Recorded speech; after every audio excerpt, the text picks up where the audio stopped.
말씀 전하도록 하겠습니다. 오늘 본문은 사도행전 3장 1에서 10절 말씀을 우리가 함께 읽었는데요. 오늘 이 말씀은 베드로와 요한이 성전에 들어갈 때에 태어날 때부터 걷지 못하던 사람을 일으킨 그 유명한 사건을 보여주고 있습니다.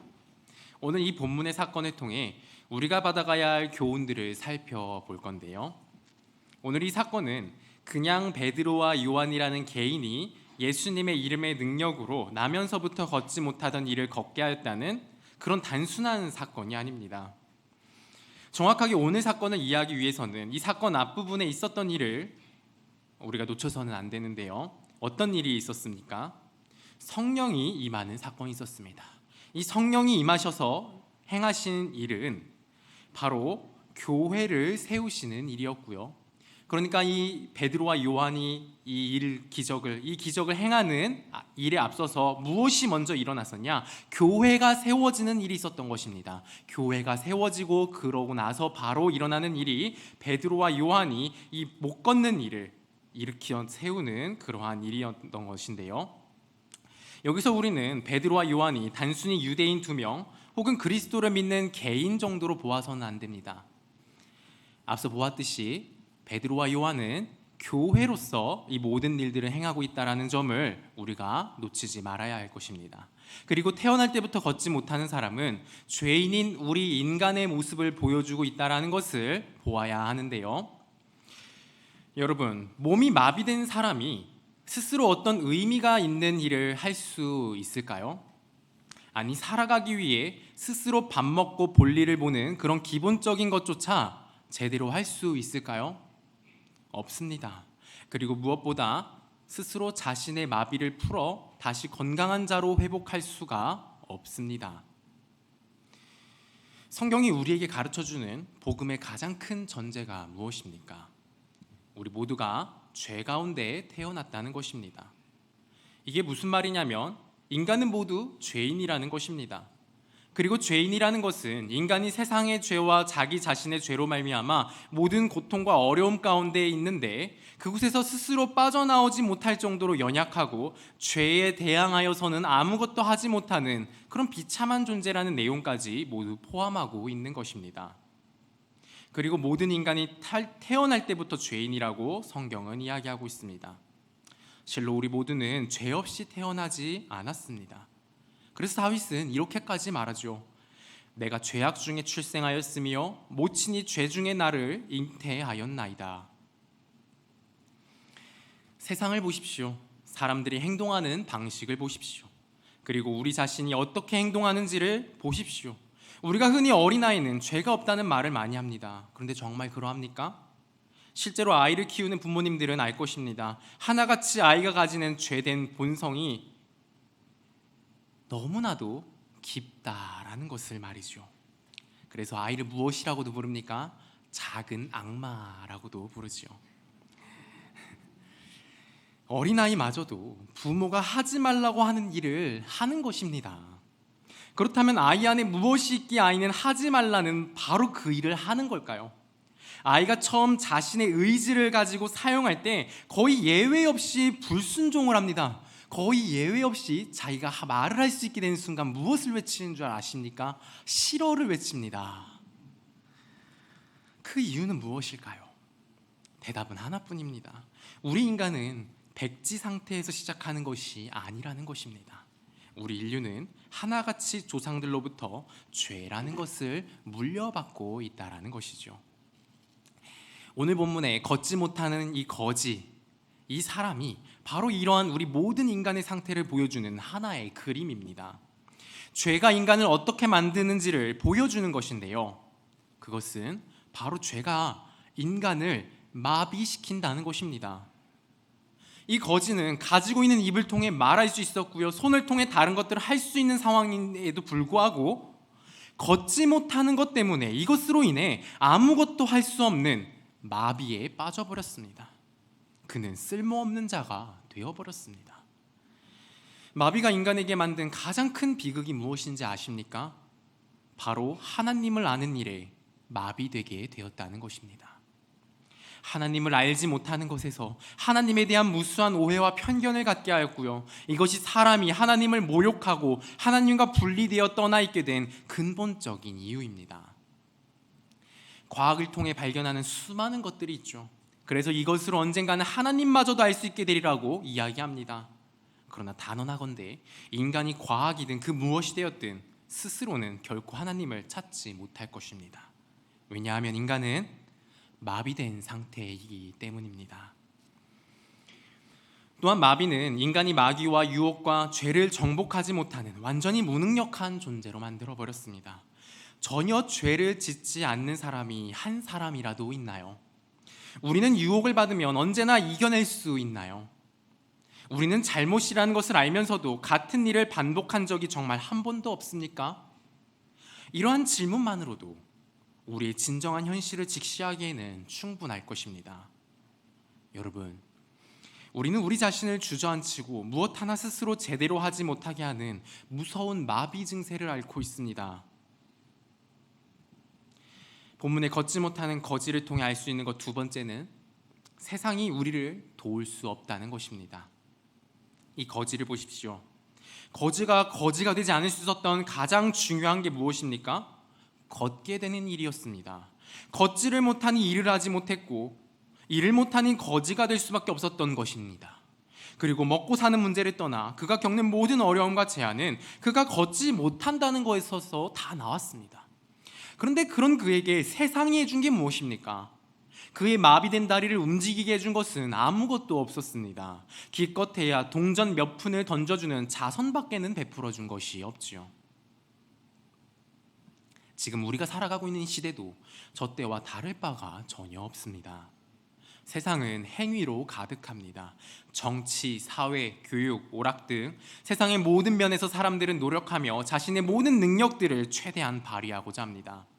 그러나 인간의 진정하고 궁극적인 필요라는 관점에서 볼 때 이것은 자선에 불과합니다. 자선은 우리의 생명과 관련된 문제에는 근처에도 가지 못하고 정말로 우리를 살아 움직이게 하는 것에는 아무것도 하지 못하고 우리를 전혀 도와주지 못합니다.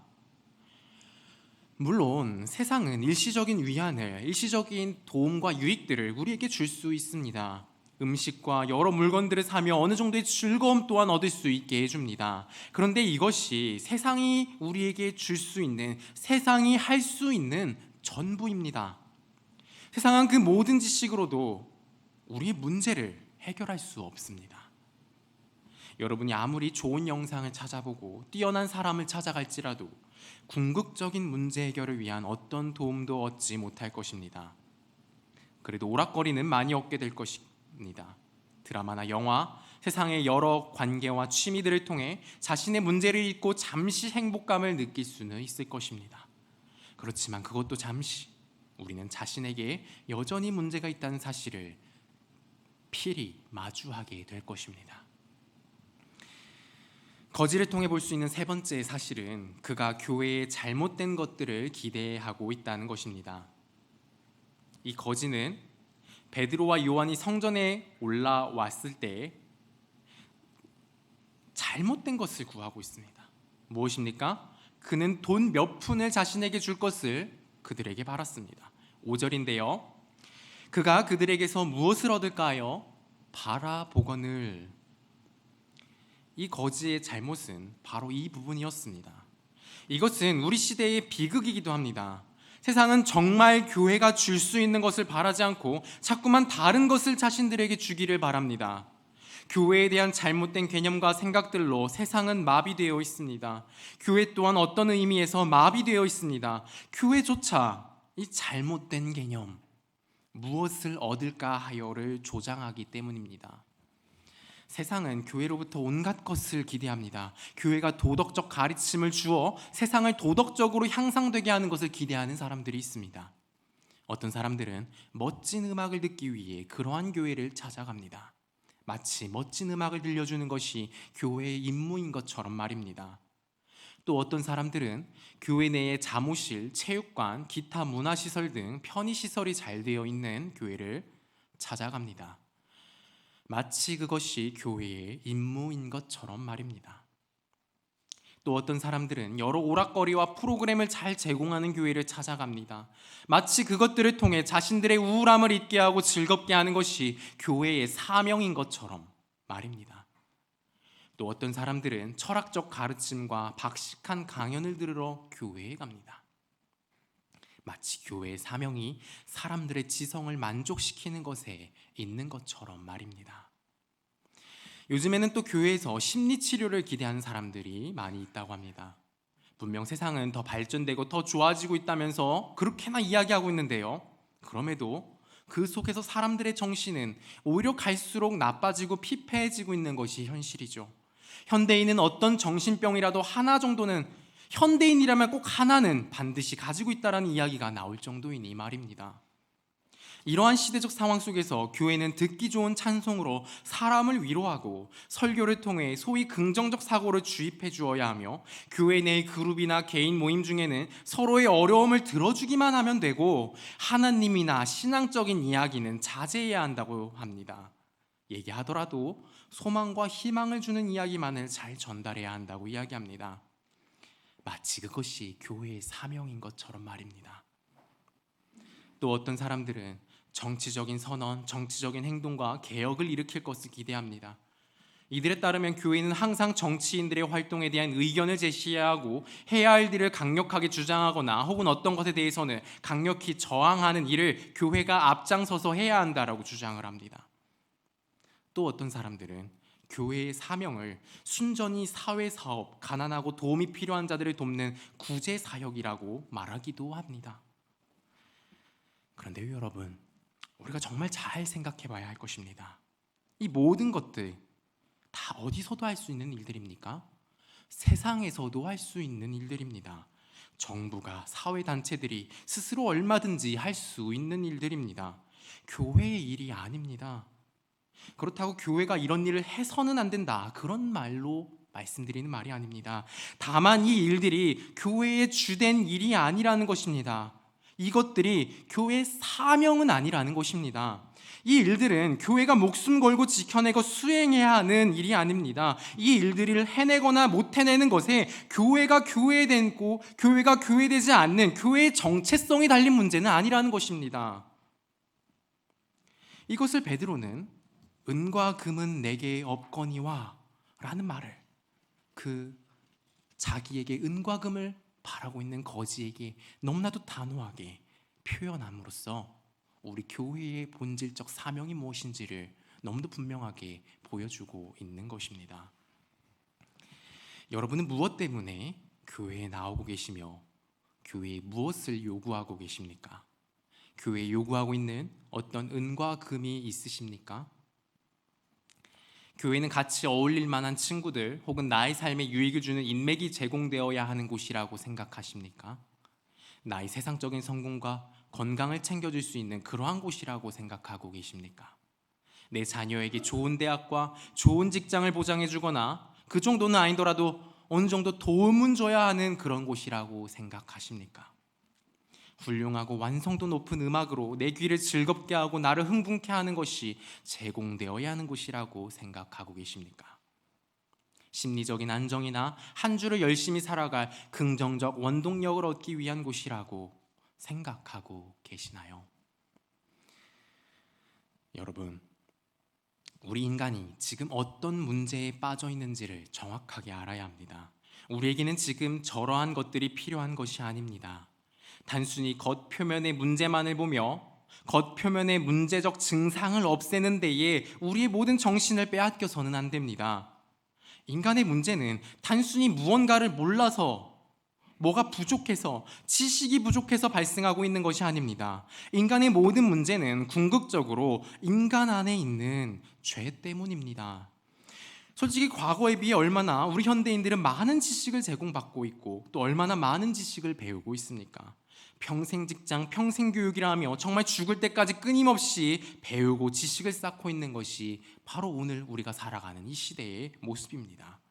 우리 아이들은 또 얼마나 많은 지식을, 과거에 비하면 얼마나 많고 세련되고 체계적인 지식들을 배우고 있습니까? 그런데 그렇게나 많이 배웠다고 하는 이 세대가 사회에서 얼마나 많은 사건, 사고들을 일으키고 있습니까? 인간은 전쟁이 미친 짓이라는 것을 이론적으로는 알고 있습니다. 저 나라가 미치지 않고서야 결코 전쟁은 일으키지 않을 것이라고 수많은 전문가와 정치인들이 이야기했습니다. 그러나 결국 전쟁은 일어났습니다. 지식이 전쟁을 막지 못합니다. 지나친 음주는 미친 짓이라는 것을 잘 알면서도 인간은 과음을 합니다. 사소하게는 밤에 치킨을 먹으면 100% 내일 얼굴이 붓고 살이 찔 거라는 걸 알면서도 결국 먹습니다. 저부터가 그렇습니다. 자신의 식습관 하나조차 제대로 통제하지 못하는 것이 우리 인간의 모습입니다. 인간의 문제는 바로 이러한 영혼의 마비입니다. 이것이 이들을 비뚤어지게 하고 끌어내리며 이들로 하여금 길을 잃게 하는 것이죠. 오늘날 세상의 문제는 인간이 하나님을 알지 못하고 어떻게 살아야 할지를 알지 못한다는 것입니다. 직접적으로 당면한 너무도 중요한 문제입니다. 이것은 삶의 모든 비극과 불행과 실패와 수치와 후회와 고통과 비통함과 상심으로 이어집니다. 이게 문제입니다. 멋진 음악이 여러분을 그 죄의 노예에서 건져내지 못한다면 그 음악의 전율한들 무슨 소용이 있겠습니까? 여러분의 근본적인 허무함과 우울함이 해결하지 못하는데 아주 잘 만들어진 영화나 드라마 혹은 예술 공연을 보고 잠깐 감탄하고 즐거워하는 것이 무슨 소용이 있겠습니까? 여러분이 자신의 기질과 성질을 제어하지 못한다면 주구장창 여러분 자신이 어떤 성격이며 어떤 기질을 가진 존재인지를 검사하고 분석하고 심리 상담을 받는 것이 무슨 소용이 있나요? 결국 세상의 문제는 자신이 가졌던 하나님의 형상을 거의 알아볼 수 없을 정도로 손상시켜버린 그 타락하고 마비된 인간 영혼의 문제입니다. 교회가 이 땅에 존재하는 것은 무엇보다도 먼저 여러분의 영혼이 어떻게 구원받고 하나님과 바른 관계를 회복할 수 있는지, 여러분이 어떻게 견고히 설 수 있으며 여러분의 마비된 것이 어떻게 치료될 수 있는지를 알아야 한다는 것을 말해주기 위해서입니다. 교회는요, 여러분에게 세상이 지금 주고 있는 것처럼 그렇게나 자분이 넘치고 화려하고 매혹적인 자선들을 베풀지는 않지만 철저하고 완전한 치료를 해주는 곳입니다. 여러분, 이것이 교회의 일입니다. 인간이 심히 망가져 있는 죄인이라는 것을 진단하고 알려주고, 그리고 그러한 죄인이 온전히 치료를 받을 수 있는 길을 제시해 주는 것, 이것이 바로 교회의 주된 일, 교회가 목숨을 걸어야 하는 가장 중요하고 우선되는 사명입니다. 그렇다면 교회는 이 주된 일을 어떻게, 무엇으로 할까요? 그 일을 바로 오늘 사도행전 3장 6절의 말씀이 가르쳐주고 있는데요, 우리 3장 6절 함께 읽어보겠습니다. 베드로가 이르되 은과 금은 내게 없거니와 내게 있는 이것을 내게 주노니 나사렛 예수 그리스도의 이름으로 일어나 걸으라 하고, 교회는 오직 나사렛 예수 그리스도를 통해 죄됨을 보게 하고 오직 나사렛 예수 그리스도의 이름으로 모든 마비를 치료받게 합니다. 오직 예수 그리스도입니다. 그분은 하나님이시며 아들이시며 영원한 아들이십니다. 그분이 세상에 오셨습니다. 그분은 이 세상을 사셨습니다. 그분은 죽으셨습니다. 그분은 부활하셨습니다. 무엇을 위해서입니까? 바로 구속을 이루기 위해서, 잃어버린 바 되고 하나님과 단절되어 홀로 마비된 채 고통받고 있는 인간 영혼의 근본적인 문제를 해결하기 위해서입니다. 우리가 그리스도 안에서 얻는 것은 단순히 일시적으로 고통을 잊거나 감소시키는 것이 아니라 근원적인 치유입니다. 무엇에 대한 치유입니까? 바로 나의 죄입니다. 이 죄가 나를 무력하게 하였으며 하나님 앞에 서지 못하게 하였습니다. 그렇게 우리는 이 죄로 하나같이 모두 마비되어 있었습니다. 그러나 그리스도께서 십자가의 죽으심으로 이 모든 문제를 해결하셨습니다. 하나님께서 우리를 완전히 용서하십니다. 우리가 하나님의 아들과 그분이 세상에 오신 목적을 믿는다면 하나님께서는 우리의 죄를 결코 다시 기억하지 않으시리라고 말씀하셨습니다. 하나님은 우리의 죄에 대하여 그리스도를 벌하셨습니다. 그리스도께서는 우리의 모든 죄를 담당하셨습니다. 그리고 그분은 용서하는 것에 그치지 않으셨습니다. 생명이 필요한 우리에게 그분은 참된 생명, 더욱 풍성한 생명을 주십니다. 복음은 거듭남, 새로운 탄생, 새로운 시작을 제시해 줍니다. 복음은 성령께서 우리 안에 거하시며 우리에게 능력과 힘을 주시리라고 말합니다. 베드로가 이 거지의 손을 잡고 일으켜 세웠을 때 예수님께서 베드로를 통해 그 거지를 일으키셨습니다. 성경은 이렇게 말합니다. 오늘 본문 3장 7에서 8절입니다. 함께 읽어볼까요? 7절 8절입니다. 오른손을 잡아 일으키니 발과 발목이 곧 힘을 얻고 뛰어서서 걸으며 그들과 함께 성전으로 들어가면서 걷기도 하고 뛰기도 하며 하나님을 찬송하니. 이것이 바로 기독교가 하는 일입니다. 태어날 때부터 앉은뱅이였던 그가 걷고 뛰며 하나님을 찬양합니다. 이 거지는 난생 처음으로 걸을 수 있었습니다.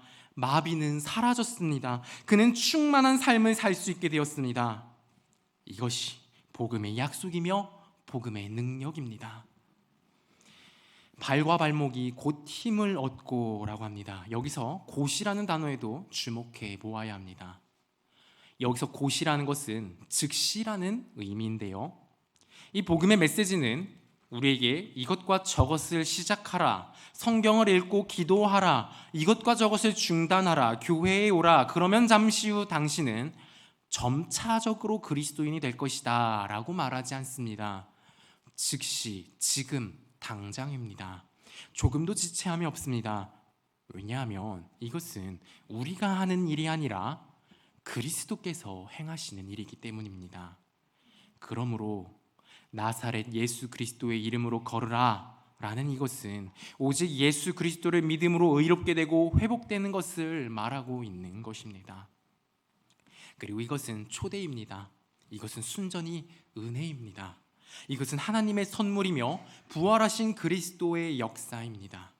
모든 능력이 그분에게 있습니다. 그분은 우리에게 자신의 생명을 주실 것인데 지금 주실 것입니다. 그분은 우리에게 아무것도 요구하지 않으십니다. 다만 우리가 예수 그리스도가 필요하다는 그 필요를 깨닫기를 원하십니다. 그분은 우리에게 어떤 행위를 요구하지 않으십니다. 그분은 우리에게 어떤 결과물을 내놓으라고 요구하지 않으십니다. 그분은 말씀하십니다. 건강한 자에게는 의원이 쓸데없고 병든 자에게라 쓸데있느니라. 내가 의인을 부르러 온 것이 아니요 죄인을 부르러 왔노라. 여러분, 우리는 우리 자신이 참으로 죄인임을 보아야 합니다. 그리고 우리 자신을 온전히 이 복음에 맡겨야 합니다. 왜냐하면 그것 밖에 우리가 구원과 치유를 받을 수 있는 길이 없기 때문입니다. 우리 스스로 무엇이든 할 수 있다고 생각하는 한 우리는 계속해서 마비된 채 서 있게 될 것입니다. 베드로는 우리를 보라 라고 이야기했습니다. 우리를 보라는 것이 무슨 말입니까? 교회를 보라는 것입니다. 교회의 메시지를 보라는 것이지요. 우리는 교회가 가진 예수 그리스도의 복음에 전념해야 합니다. 다른 것은 모두 잊어야 합니다. 이것이 전부입니다. 나사렛 예수 그리스도, 그분께 우리의 모든 것을 맡겨드리고 그분 안에서 그분을 맛보고 드러내고 나누십시오. 이것이 우리의 정체성이자 가장 본질되고 가장 우선되는 일입니다. 이 근본적인 치료와 생명이 있는 교회에 와서 정작 이 생명과 치료를 받아가진 않고 엉뚱한 것만을 가져가거나 그 부수적인 것을 주지 않는다고 불평하는 자들, 혹은 그것 때문에 교회를 떠나는 자들 되지 않으시기를 정말로 진심으로 바랍니다. 교회의 본질이 무엇인지를 모르고 오해하여 교회를 떠나는 정말 많은 사람들이 있습니다. 저 또한 이것 때문에 교회를 떠날 뻔했던 적이 있습니다. 지난번에 말씀드렸듯이 저는 열심히 교회를 다녔고 선교단체 활동까지 하였습니다. 그런데 그렇게 열심히 활동하면서도 정작 교회가 무엇인지, 내가 어떤 존재인지, 그래서 무엇이 필요한지, 그 가장 필요한 걸 교회가 어떻게 해주시는 것인지를 제대로 알지를 못했습니다. 그럼에도 저는 어렸을 때부터 교회를 다녔고 또 기존에 형성된 관계들 때문에, 그리고 나름대로 저에게 주는 그 세상적인 즐거움들을 교회에서 누릴 수 있었기에 저는 교회를 다녔고 선교단체 활동을 이어나가고 있었습니다. 그러던 중에 저는 정말 큰 깨달음을 얻은 것처럼, 마치 현자가 깨달음을 얻은 것처럼 저의 뒤통수를 때리듯 한 생각이 났었는데요, 그게 무엇인지 아십니까? 내가 잘 먹고 잘 사는데 교회가 무슨 소용이지? 예수 믿어서 뭐 하는 거지? 내 인생에 하나도 도움이 안 되는데 뭐하러 여기에 그 많은 시간을 쏟고 있는 거지? 이럴 시간에 공부와 스펙을 쌓는 것이, 차라리 즐겁게 놀고 연애를 하는 것이 내게 실제적인 이득을 안겨줄 만한 그러한 것일 것 같은데 그게 훨씬 낫겠다라는 생각이었습니다. 여러분, 요즘 우리가 교회가 위기라고 하면서 외치는 것 중에 하나가 다음 세대 문제입니다. 얼마나 많은 곳에서 다음 세대 이야기하며 다음 세대가 교회에서 이탈하는 현상이 가속화되고 있다. 이것을 해결하기 위해 이것이 필요하다, 저것이 필요하다. 얼마나 많은 것들을 이야기하고 얼마나 많은 교회들이 이것을 기도 제목으로 두고 기도하고 있습니까? 그런데요, 여러분, 제가 대학원 수업을 받으면서 우연히 교회 아이들에게 설문을 진행한 통계 자료를 보게 되었던 적이 있습니다. 아이들이 교회를 나가지 않는 이유에 대한 설문이었는데요. 무엇이 1위, 2위의 대답이었을지 혹시 예상이 가십니까? 몇 가지 떠오르실 텐데요. 1위는요, 굳이 교회를 출석할 이유가 없어서 출석하지 않는다는 대답이었고요. 2위가 학교 공부 때문에 교회에 가지 않는다는 대답이었습니다. 저는 처음에 1위가 당연히 학교 공부 때문에 그냥 안 간다 이런 정도로 생각을 했는데 1위가 의외로 전혀 생각하지도 못했던 대답이었습니다. 그냥 교회 갈 이유가 없어서 가지 않는다라는 것이었습니다. 그리고 여기에 추가적으로 한 가지 더 질문이 적혀 있었는데요. 무슨 질문이었냐면 교회 나오고 있는 애들은 그럼 무슨 이유로 교회를 나오고 있는가에 대한 질문이었습니다. 이 질문에 대해서는 여러분 어떤 대답이 가장 많이 나왔을 것 같습니까? 부모님 때문에 어쩔 수 없이? 혹은 교회의 친구들 때문에? 교회가 재밌는 놀이를 제공해 주니까 재밌어서? 아니었습니다. 다 아니었습니다. 1위는요, 자신의 신앙 때문이라고 답하고 있었습니다.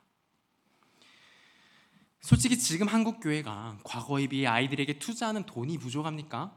시스템이 부족합니까? 프로그램이 부족합니까? 좋은 찬양이 따뜻하고 세심한 그런 그룹이 부족합니까? 과거에는 그냥 간식 하나 주던 거 이제는 고기를 사주고 뷔페를 데려가 줍니다. 과거에는 한 선생님이 수십 명씩 겨우 챙겨주고 솔직히 다 챙기지도 못해서 그냥 방치했죠. 그냥 아이들끼리 자기들끼리 챙겨서 교회를 다녔습니다. 근데 지금은 선생님이 거의 1대1 수준으로 달라붙고 연락하고 챙기고 합니다. 이전에는 몇 곡을 반복하고 제대로 된 프로그램도 교재도 없이 그저 선생님이 전해주는 몇 마디 말들을 가지고 교회 생활을 하였고 교육을 하였습니다. 그러나 지금은 세상 최고 석학들이 연구한 교육학이라고 하는 지식에 입각하여 마련된 교육 계획과 프로그램, 말씀의 일관성을 갖춘 찬양과 율동, 그리고 그런 교재를 통해 아이들이 교회를 배우고 교회 생활을 할 수 있게 그렇게 하고 있습니다. 그런데요, 좋은 음식 그냥 언제든지 부모님께 사달라 하면 먹을 수 있고요. 심지어는 자기가 아르바이트를 하면 자기가 직접 사 먹을 수도 있습니다. 좋은 찬양, 좋은 음악, 유튜브를 틀면 내가 다니는 교회보다 훨씬 고품질의 찬양을 들을 수 있고요. 세상의 콘서트, 심지어는 음향을 잘 설비된 영화관이 훨씬 더 질 좋은 음악을 제공해 줍니다. 선한 선생님, 실력 좋은 선생님, 세상에 널리고 널린 것이 이런 선생님들입니다. 심지어 내가 원하는 선생님의 강의를 돈만 조금 내면 스마트폰으로도 얼마든지 들을 수 있고요. 그 사람의 현장 강의도 얼마든지 들을 수 있는 것이 오늘날의 모습입니다. 그래서 교회에 안 나오는 아이들이 교회에 나오지 않는 이유 1위가 교회에 있을 이유가 없어서인 것입니다. 그렇지 않습니까? 교회가 아이들을 붙잡겠다며 제공하는 것보다 이제는 늘 세상이 더 앞서가 있기 때문입니다.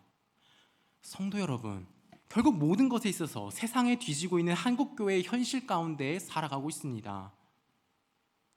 과거에는 교회가 그래도 노래를 하나 하더라도, 찬양대 하나를 하더라도, 어떤 구제 사업을 하나 하더라도, 뭔가 간식을 하나 주더라도 교회가 세상보다 훨씬 좋은 것들을 줄 수 있었습니다. 그러니까 사람들은요, 다른 거 하지 않더라도 그것을 보며 사람들이 정말 구름대같이 몰려왔고요. 그저 교회에서 뭐 한다라고 하면은 다른 홍보를 하지 않아도 정말 구름대같이 아이들이 몰려들었습니다. 그런데요, 지금은 어떠합니까? 프로그램이든 재정이든 구제하는 일이든 심지어는 윤리와 도덕의 측면에서든 그 무엇이든 이제는 세상이 훨씬 더 잘합니다.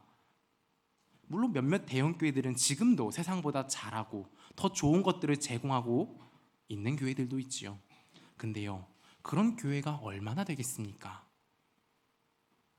솔직히 거의 모든 나머지 교회들은 그렇게 할 수 있는 여건이 아예 되지를 않습니다.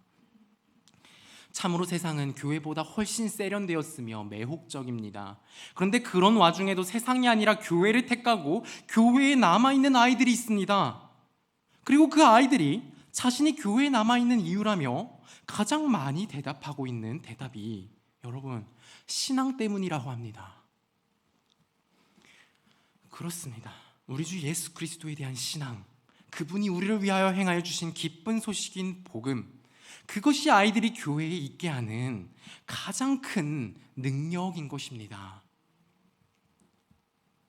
여러분, 우리가 이 세상 가운데, 이 현실 가운데 과거에 비해 우리가 가지고 있는 무기가 많이 사라지는 이 세상 가운데, 이 답답한 현실 가운데에서 정말로 답이 없습니다. 이렇게 애들을 모아볼까? 저렇게 해서 아이들의 관심을 끌어볼까? 우리 선생님들이 얼마나 고민하고 기도하면서 그것을 고민하는지 모릅니다. 얼마나 마음을 졸이며 아이들에게 연락하고 얼마나 많은 노력과 에너지를 쏟고 있는지 모릅니다. 그러나 답이 없습니다. 그것으로 해결이 안 됩니다. 그것으로 애들이 오지를 않습니다. 그것으로 애들이 변화가 되지 않습니다. 여러분, 우리가 붙들어야 할 것은, 우리가 유일한 해결책으로 정말로 목숨을 걸어야 할 것은 복음밖에 없습니다. 우리 주 나사렛 예수 그리스도의 이름, 그것입니다. 그리고 이것은 단순히 교회에 나오게 하는 것 정도의 것이 아닙니다. 하나님을 만나 하나님을 위한 인생, 하나님의 사랑받는 자녀의 인생을 살게 하는 정말 너무도 귀하고 복된 능력이요, 세상은 결코 주지 못하며 세상이 주는 것들에 비교도 할 수 없이 완전하고 찬란하며 영광된 정말 오직 교회만이 줄 수 있는 정말 최고의 것입니다. 여러분들, 바로 복음이 이런 것이란 것을, 나사렛 예수 그리스도의 이름이 바로 이러한 것이란 것을, 바로 우리부터가 정말로 그 능력을 신뢰하는 우리 모두가 되었으면 좋겠습니다. 그리고 사실 이것은 우리 아이들에게만 필요한 것이 아닙니다. 제일 먼저 우리 자신들에게 먼저 가장 필요한 것입니다. 마비된 우리는 먼저 일어나 걸어야 합니다. 먼저 내가 걸어야, 내가 먼저 그 능력을 입고 경험하였어야 우리 아이들에게 소개해 줄 수 있는 것 아니겠습니까? 나부터가 마비된 채로 누워있으면서 누워있는 아이들 보고 왜 누워있느냐고 다그치고 소리쳐 봤자 그게 무슨 능력이 있겠습니까? 그렇게 우리가 먼저 이 마비를 우리 나사렛 예수 그리스도의 이름으로 치유받고 회복되며 뛰어나 걸으며 하나님을 찬양하는 그 귀하고 복된 영광이 우리에게 있어야 하겠습니다. 그리고 일단 일어나 걷게 되었으면, 우리가 회복돼서 걷게 되었으면, 그러면 복음은 우리에게 이제 더 이상 필요 없고 제쳐두어도 되는 것일까요? 결코 그렇지 않습니다. 그 걷고 뛰어다니는 것을 정말 힘있게 계속해서 하게 하는 것 또한 복음이 하는 것입니다. 여러분, 그냥 일어섰으면 끝나는 것이 아닙니다. 계속해서 걸어야 되지 않겠습니까? 계속해서 주님의 뜻과 그 영광과 그 뜻 가운데서 걸어야 하지 않겠습니까? 그것을 해주는 그 유일한 능력이요 원동력 또한 복음입니다. 복음은 정말로 우리와 영원토록 함께하는 하나님이 주신 최고의 선물입니다. 이 죄와 고통이 가득한 세상 가운데 정말로 그 모든 것을 초월한 차원이 다른 달콤함과 찬란한 영광을 지속적으로 맛보게 하는 유일한 것, 나아가 영원한 인생 가운데에서도 그것을 소망하게 하는 것, 그것이 바로 나사렛 예수 그리스도, 그분의 복음입니다. 여러분이 만일 교회에 예수 그리스도 외에 다른 것을 요구한다면 그건 마치 이것과 같습니다. 정말 좋은 식당에 갔습니다. 최고급 소고기를 주는 집에 가서 소고기를 먹지 않고 그저 반찬만을 달라고 하면서 반찬만 먹고 나오는 것과 같은 것입니다. 좀 갑자기 너무 비유가 천박한가요? 그만큼 나의 죄인됨과 예수 그리스도에 대하여 아는 것, 그것이 그만큼 달콤하고 우리 자신에게 좋은 것이라는 것입니다. 혹시 예수 그리스도를 알고 그분을 믿는 것의 달콤함과 기쁨, 그 영광을 정말 하나도 모르시겠는 분이 계십니까? 만약 그렇다면 너무 안타깝지만 아직 예수 그리스도를 모르시는 것입니다. 단순히 예수 그리스도가 십자가에서 못 박혀 죽었다는 것을 알면 예수 그리스도를 아는 것이 아닙니다. 진정으로 예수 그리스도를 알고 그분을 만난 사람은 반드시 형언할 수 없는 기쁨과 감격을 누리게 되어 있습니다. 여러분, 교회에서 하는 가장 중요하며 가장 주된 업무가 바로 이 기쁨과 충만이 가득한 예수 그리스도를 전하는 것입니다. 예수님을 보게 하고 만나게 하며 누리게 하는 것입니다. 그런데 정작 교회에 나와 예수 그리스도를 전혀 보지 못하고 다른 것들만을 보다 가신다면 그것만큼 여러분의 영혼과 삶에 손해되는 것이 없습니다. 그리고 만일 여러분이 예수님이 아닌 다른 것을 가지고 그것이 있어야 교회라고 주장하며 그게 없다고 시험에 빠지거나 교회를 떠나거나 옮긴다면 그것은 교회가 어떤 곳인지, 교회가 어떤 보화를 가지고 있는 곳인지를 하나도 모르고 있는 것입니다. 그리고 만일 여러분이 이러한 것이 교회에 있어야만 한다며 그것을 자신이 가진 힘과 정치력을 동원해 직분자들과 사역자들을 압박하고 만일 그것으로 인해 예수 그리스도의 복음 사역에 집중하지 못하게 한다면, 방해를 준다면 그것만큼 여러분 자신에게 손해를 끼치는 것이 없습니다. 그것만큼 교회에 손해를 끼치는 것이 없습니다. 그것만큼 세상에 대하여서도 이보다 더 큰 악을 행하는 것은 없습니다. 사랑하는 우리 성도 여러분, 나사렛 예수 그리스도, 그분께 우리의 모든 것을 맡겨드리고 그분 안에서 그분을 맛보고 드러내고 나누십시오. 이것이 교회에서 누릴 수 있는 정말 최고의 것입니다. 교회만이 줄 수 있으며 교회에서만 누릴 수 있으며 교회에서만 정말로 체험하고 누릴 수 있는 기적입니다. 이것이 우리 영혼의 본질적인 문제를 고치고 해결하며 우리의 존재를 진정으로 생명이 넘치는 존재로 바꾸어줄 유일한 일입니다. 그리고 이 복음을 정말 입술과 자신의 모든 전 인생으로 채워내고 드러내십시오. 교회 가운데 이 복음이 정말 풍성하게 들려지고 나눠지고 역사하게 하십시오. 이것이 교회가 가진 가장 중요하고 복된 영광이요, 특권이요, 능력입니다. 여러분은 그러한 교회에 나오셨습니다. 여러분은 바로 이러한 귀중한 보화가 흘러 넘치는 곳에 나오셨습니다. 여러분은 매주 이 복을 누리기 위해 이 자리에 나오시는 것입니다. 매주 나올 때마다 그냥 돌아가지 마시고 늘 가장 중요하며 복되며 생명과 영광이 충만한 이것, 예수 그리스도를 만나시고 누리시며 예수 그리스도를 정말 충만히 드러내시는 그 사명, 바로 그 사명에 충성하는 우리 모든 복된 영혼들 되기를 축복하고 간절히 바라고 소망합니다.